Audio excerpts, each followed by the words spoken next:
السلام علیکم جی۔ ایران نے اسرائیل پر رات گئے حملہ کر دیا جس میں 100 سے زائد ڈرون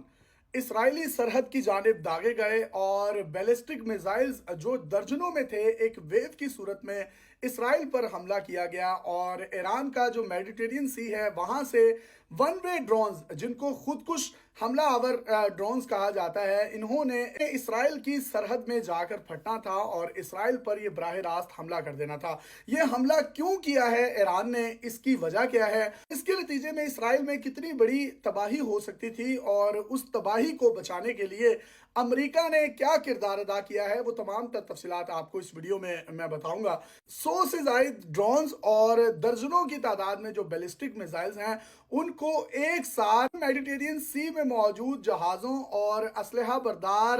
جو ان کے ٹینکس ہیں ان کے ذریعے ان کو داغا گیا۔ امریکہ بیچ میں آیا اور امریکہ نے اپنے ایئر ڈیفنس سسٹم جو کہ اس خطے میں اس نے لگا رکھا ہے اس کی مدد سے اس حملے کو ناکام بنا دیا۔ تقریباً 70 سے زائد جو ڈرونز تھے امریکہ نے اسرائیل کی حدود میں پہنچنے سے پہلے ہی ان کو فضا میں ہی تباہ کر دیا اور جو بیلسٹک میزائلز تھے ان میں سے 3 میزائلز کو امریکی ایئر ڈیفنس سسٹم نے تباہ کر دیا۔ جبکہ آپ کو یہ والی بات سمجھنا بہت ضروری ہے کہ ایران اور اسرائیل کے بارڈرز جو ہیں یہ آپس میں براہ راست نہیں ملتے، جس طریقے سے پاکستان اور انڈیا کا بارڈر ہے ان کے درمیان میں 2 ممالک ہیں۔ آپ یہ نقشے پر بھی دیکھ سکتے ہیں، ایران کے بعد عراق آتا ہے اور عراق کے بعد جو ہے وہ اردن آتا ہے جسے جارڈن کہا جاتا ہے، اور جارڈن کے ساتھ جو ہے وہ اسرائیل کا بارڈر ملحقہ ہے۔ جب ایران نے اپنے میڈیٹرین سی سے ان تمام بیلسٹک میزائلز اور ڈرونز کو اسرائیل کی طرف داغا تو 8 گھنٹے کا سفر طے کر کے اسرائیل پر حملہ آور ہونا تھا،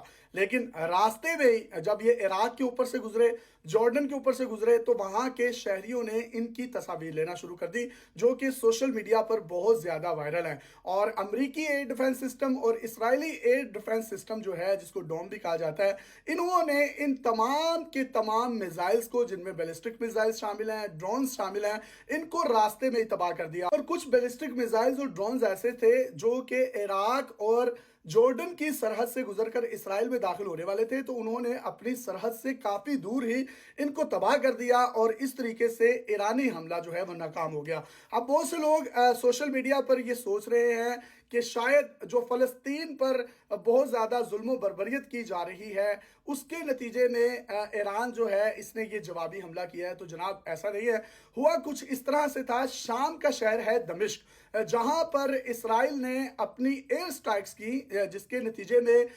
جو ایرانی کونسل خانہ ہے دمشق میں شام میں اس پر حملہ ہو گیا اور اس کے نتیجے میں ایرانی کونسل خانے کے 12 افراد جو ہیں وہ شہید ہو گئے، جس میں 7 افراد پاسداران انقلاب کے تھے جو کہ ان کے جنرلز یا ان کی آرمی کے کمانڈوز کہلاتے ہیں۔ جس کے بعد ایران نے واضح طور پر یہ اعلان کیا تھا کہ وہ اپنے کونسل خانے کے اہلکاروں اور پاسداران انقلاب کے شہید ہونے والے ان لوگوں کا بدلہ اسرائیل سے ضرور لے گا، کیونکہ یہ ایک بہت بڑا جنگی جرم ہے۔ جنگ کے دوران سفارت خانوں پر حملے نہیں کیے جا سکتے اور یہی وجہ ہے کہ اسرائیل نے جنگی جرم کیا ہے اور اس نے ٹارگٹڈ آپریشن میں ایرانی کونسل خانہ شام میں موجود ہے اس پر حملہ کیا ہے۔ جو ایران کا کونسل خانہ ہے اس کے بالکل ساتھ میں ہی کینیڈین کونسل خانہ بھی تھا، مطلب اگر یہ کوئی ایکسیڈنٹ ہوتا تو اس میں پھر کینیڈین کونسل خانہ جو ہے اس کو بھی کسی نہ کسی صورت میں تباہ ہونا چاہیے تھا، تو یہ نہیں ہوا جس کی وجہ سے ایران نے اسرائیل پر یہ حملہ داغا تھا۔ اب جمعے کے روز جو بائیڈن نے ایک پریس کانفرنس کی اور اس نے پوری دنیا کو اس چیز سے باخبر کیا کہ ایران اسرائیل پر حملہ کرنے جا رہا ہے اور ان کی جو انٹیلیجنس کی معلومات ہیں ان کے مطابق ایران یہ ہر صورت میں حملہ کرے گا ہی کرے گا، وہ اس سے باز نہیں آئے گا۔ جمعے کو امریکی صدر نے یہ پیشگوئی کی اپنی پریس کانفرنس میں اور ہفتے کو جو ہے ایران نے اسرائیل پر حملہ کر دیا۔ امریکہ نے اپنے ایئر ڈیفنس سسٹم کو متحرک کیا اور تمام کے تمام حملے کو اپنی معاونت سے، اسرائیل کی معاونت سے، اور جو برطانیہ ہے وہ بھی کہیں نہ کہیں اسرائیل کا اتحادی ہے، ان تمام ممالک نے آپس میں مل کر